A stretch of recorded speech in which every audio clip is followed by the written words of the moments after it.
Ini kita mau bicara-bicara sedikit tentang sidang PBB tahun ini. Karena banyak orang bertanya-tanya, jadi saya coba untuk menjelaskan. Nah, jadi intinya sidang tahunan PBB ini diadakan setiap tahun pada hari Selasa, minggu kedua di setiap bulan September. Dan sidang ini berlangsung dari September sampai Desember. Nah, di mana negara-negara yang mengikuti sidang ini. Nah, dan untuk organisasi-organisasi non government ya bisa ikut, seperti kalau bisa gabung ke join dengan negara-negara itu, dibonceng masuk, bawa masuk, seperti tahun lalu ULMP dibawa sama Vanuatu untuk ikut sidang ini beberapa tahun lalu, dari 2015 sampai terakhir 2019.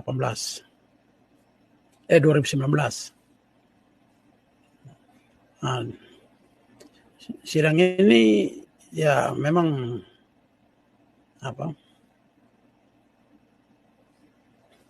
setiap tahun dilaksanakan di markas PBB di New York. Jadi PBB sendiri ini ada beberapa markas besarnya yang ada di New York, Amerika Serikat, ada di Swiss, di Wina, Swiss, dengan Jenewa, juga di Swiss, dan di Nairobi. Nah, tapi yang untuk urusan-urusan politik semuanya ada di New York. Nah, jadi orang Papua mau bicara Papua Merdeka, ya silakan datang ke New York, baru bicara di sini. Kalau di Jenewa itu Komisi HAM PBB yang ada di Jenewa. Nah, jadi kalau mau bicara human rights, ya itu urusan LSM yang ada di Jenewa. Kalau mau bicara politik Papua Merdeka, ya datang ke Amerika. Nah, jadi sidang tahun ini ya cukup masyarakat bertanya-tanya kenapa, bagaimana infonya. Ya kalau menurut Indonesia ya mereka senang, katanya mengecewakan karena tidak ada negara satupun yang bicara Papua di PBB, terutama negara-negara Pasifik yang dulunya dukung Papua, tiba-tiba hilang semua, termasuk Vanuatu. Kemarin Vanuatu punya duta besar juga bicara di PBB, tapi nothing happen. Artinya tidak ada, duta besar Vanuatu juga tidak bicara masalah Papua di sidang PBB ini. Tapi itu bukan berarti kita kalah. Orang Papua tidak punya hak untuk menentukan dia nasib sendiri. Nah, itu tidak ada itu aturan hukum di dunia ini yang melarang penduduk asli suatu wilayah untuk dia menentukan dia nasib sendiri. Yang juga diatur dalam Deklarasi PBB tentang hak pribumi pasal 3, bahwa setiap masyarakat pribumi punya hak juga untuk menentukan nasib sendiri. Jadi sidang tahun ini ya memang mengecewakan karena tidak ada negara yang bicara satupun. Kalau beberapa tahun lalu sejak ULMP dibentuk, itu syukur karena ada 7 negara di Pasifik yang mendukung.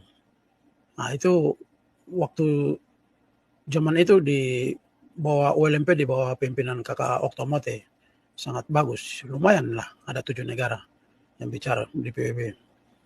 Walaupun mereka semua pada dasarnya mendukung situasi HAM di Papua. Nah, jadi di sini saya mau jelaskan tentang apa yang harus orang Papua perjuangkan di PBB. Apakah HAM atau dekolonisasi? Nah, kalau bicara HAM, ya itu biarkan saja LSM yang ngurus. Dan di Papua, kecuali ada perang gerila baku tembak di dalam kota sampai hancur-hancuran, nah itu baru. Tidak perlu bicara HAM, itu dunia internasional langsung turun tangan. Tapi kalau di Papua orang sibuk dengan pemekaran, orang sibuk dengan otonomi lah, orang sibuk dengan uang dari Jakarta yang datang tipe orang Papua, baru Indonesia pakai teknik, pakai kasih tumpah semua militer, polisi, intelijen semua ke Papua untuk bikin takut-takut orang Papua. Akhirnya orang Papua diam. Terus orang menciptakan situasi Papua zona damai.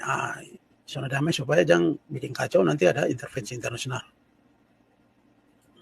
Jadi kalau situasi kacau, otomatis orang Papua harus benar-benar berdiri untuk menolak Indonesia, ya pasti. Vanuatu Pasambadan juga percuma, sampai mungkin don capek, jadi sekarang don tidak bicara lagi. Jadi diam aja. Kenapa sampai negara-negara tidak ada yang mendukung Papua di PBB? Apa penyebabnya? Dan bagaimana kita mencari solusinya? Nah, jadi penyebabnya pertama itu karena tidak ada orang Papua yang lobby 193 negara anggota PBB di New York sini soal tanggal 23 kalau OPM ada ke Vanuatu, itu saya tidak tahu itu. Vanuatu baru ada ULMP yang dulu ke sana juga sudah ini juga, bagaimana kenapa Vanuatu tidak bicara di PBB tahun ini. Jadi soal itu ya, itu mungkin orang Papua baku tipu sendiri lah, saya juga tidak tahu. Nanti cari tahu sendirilah. Jadi Indonesia putar balik dengan bilang PPRAF sudah sah, diserahkan oleh resolusi 2504. Itu menurut Indonesia. Tapi kalau menurut hukum internasional, referendum atau dia bilang jajak pendapat yang bilang PPRA itu lewat perwakilan, itu melanggar hukum internasional. Di dalam piagam PBB, terutama untuk wilayah-wilayah yang dulu pernah ada di dalam daftar wilayah yang belum punya pemerintahan sendiri dan daftar wilayah kepercayaannya PBB, trust territory. Itu diatur dalam piagam PBB pasal 73. Untuk wilayah-wilayah yang belum punya pemerintahan sendiri itu wajib dimerdekakan. Dan di dalam pasal 76 dari piagam PBB, hak politiknya tidak boleh dibatasi. Lah ini PPRA dibatasi, hanya orang Papua asli cuma 400. Terus 625 itu orang Indonesia. Jelas salah lah. Dan data ini Ali Murtopo, Menteri Dalam Negeri Indonesia, sendiri punya pembicaraan, penjelasan tentang jumlah orang Papua berapa. Disitulah saya tahu dari situ jumlahnya. Jadi apapun alasannya, Indonesia tidak punya hak. Amerika tahu bahwa suatu saat pasti Papua mereka biarkan saja orang Indonesia ambil dulu, nanti orang Papua waktu itu masih primitif, dianggap primitif. Jadi yang bilang orang Papua manusia batu itu yang punya mobil Ford di Amerika ini sekarang pakai produksi ini. Yang kemarin James Moffett turun, langsung dia naik ganti James Moffett. Gara-gara itu Rabi satu dari Israel datang berdua di Gunung Batu di Tembagapura, langsung Rabi itu mengundurkan diri. Sembahyang itu dan langsung James Moffett yang pegang Freeport sampai berapa puluh tahun langsung tiba-tiba mengundurkan diri. Karena dia baru kaget kalau Papua itu sebenarnya ada tertulis di dalam nubuatan di dalam Alkitab itu. Jadi dia tahu itu ya, mungkin dia mengundurkan diri lah. Suruh cabut itu resolusi 2504 karena dilakukan referendum fake referendum palsu yang diwakilkan oleh 625 orang Indonesia dan 400 orang asli Papua yang dibawa todongan senjata, ancaman dan rayuan. Ya lebih baik angkat senjata kayak TPN. Kalau tidak punya data, mending angkat senjata sajalah. Jangan bicara lewat diplomasi. Karena diplomasi ini namanya orang baku tipu. Jadi kalau sudah tidak punya data ya percuma. Data-data yang tadi saya sebutkan itu harus masuk ke Indonesia punya Kementerian Luar Negeri, ambil data di dalam. Terus masuk ke Indonesia punya Istana Presiden, ambil data di dalam. Terus masuk ke Indonesia punya Kodam Cendrawasih di Papua itu, ambil data untuk cari tahu dong, punya data-data dulu operasi militer di Papua itu bagaimana. Terus cari Indonesia punya ambil data di Kedutaan Amerika di Jakarta, ambil data di Kementerian Luar Negeri Amerika nih, terus ambil data di Pentagon sini, di CIA, terus ambil data di Dewan Keamanan Amerika, terus ambil data di markas PBB, di PBB juga ada bagian-bagian. Itu ambil data di di PBB punya, terutama di Komisi 24 yang di bawah Dewan Perwalian itu, terus ambil data di Dewan Perwalian sendiri, di Komisi 24-nya, terus ambil data di Presiden Majelis Umum PBB, ambil data di dia punya Komisi 4-nya, terus yang urusan membidangi masalah politik dan dekolonisasi, terus ambil data di Sekjen PBB sendiri, dan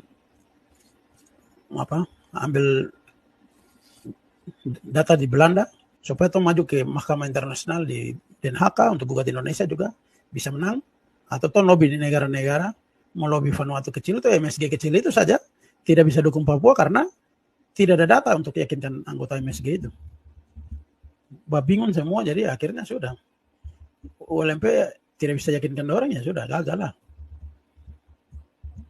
Jadi saya sarankan untuk para diplomat yang mengaku para diplomat harus cari data-data dulu baru gugat Indonesia.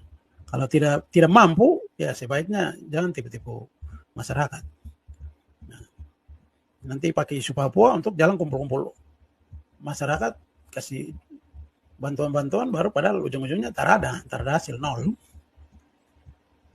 Nah, jadi dan harus kumpul data, baru datang kemarin lobby 193 negara anggota PBB ada tinggal di New York ini. Dan kalau mau desak itu jangan minta Komisi HAM di PBB yang turun ke Papua, minta ini Komisi Dekolonisasi ada tidur-tidur enak di New York ini. Minta Komisi Dekolonisasi yang tinjau itu status integrasi Papua ke dalam Indonesia itu bagaimana. Nanti di situ baru ketahuan. Kalau minta Komisi Dekolonisasi yang turun tinjau kembali, disitulah nanti dibuka kembali bahwa Papua pernah ada di daftar dekolonisasi dan ada juga resolusinya. Tapi gara-gara kepentingan tambang di Papua dengan gertakan Indonesia dengan komunis, akhirnya Papua punya rencana untuk proses dekolonisasi itu gagal. Soal politik pecah belah divide et impera, Indonesia punya taktik yang bilang gunung pantai ini itu tidak akan berlaku ketika orang Papua tahu bahwa tanah Papua itu tanah yang ada tertulis di dalam Alkitab, di nubuatan Yesaya terutama. Semua orang Papua akan mengerti itu, baik gunung, pantai, semua akan mengerti itu dan semua akan indah pada waktunya, dan tidak ada itu kau punya kata-kata yang kau mau kasih pecah kita dengan gunung pantai itu. Semua akan bersatu, dari gunung sampai pantai, pesisir sampai pulau-pulau, semua akan mengerti rencana Tuhan atas tanah itu. Kenapa Tuhan taruh kekayaan alam banyak di situ? Semua akan mengerti itu dan semua akan bangkit dan semua akan melawan kamu bangsa Kedar itu. Jadi kalau mau lobby Belanda ya kita harus kembali ke akarnya. Harus kembali bentuk New Guinea dulu. Semua faksi politik ini kumpul, baru bentuk satu payung yang namanya New Guinea. Nah, New Guinea ini pernah diakui dan kita harus kembali ke dasar itu. Dan di PBB juga akui akan itu. Dan orang semua serempak sama-sama membentuk satu payung baru namanya New Guinea. Nah, baru nanti di bawah payung New Guinea ini kita registrkan di PBB lagi, baru kita tuntut kita punya hak yang pernah diatur dalam Piagam PBB pasal 73 itu. Jadi PBB tidak bisa lari. Kalau orang sudah kembalikan, kita punya kembali ke jalan yang pernah ada, dan yaitu lewat payung New Guinea. Nanti lewat New Guinea ini baru kita tuh desak Belanda kok buka mata kembali. Kok yang dulu bikin New Guinea, jadi kok harus tanggung jawab ini. Jangan kau mau lari dari kenyataan. Kau yang serahkan orang punya tanah ke Indonesia, bikin kayak kau tanah saja orang Belanda. Kau harus tanggung jawab itu. Belanda itu sekarang ini karena Indonesia pakai taktiknya kapal perang Indonesia sekarang semua kan dibuat di Belanda sana. Terus Indonesia gandeng Belanda datang kemari buka dong punya itu gas station, pom bensin di Shell banyak di Jakarta sana, di Indonesia sana. Kasih dong perusahaan Shell masuk ambil minyak di Kalimantan lah, di mana lah tidak tahu. Nah, supaya Belanda tutup mulut. Makanya Belanda sampai hari ini tutup mulut semua. Tapi ketika orang bentuk parlemen New Guinea kembali, habis itu kita gerakan sipil di Papua, yaitu people power, artinya kekuatan rakyat. Kemarin ada yang bingung-bingung, tanya saya people power itu apa?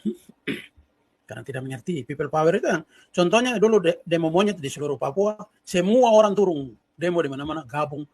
Itu dinamakan dengan kekuatan rakyat itu. Kekuatan rakyat itu kalau muncul, sadar, orang Papua sadar untuk melawan, selesai habis. Intervensi bisa masuk.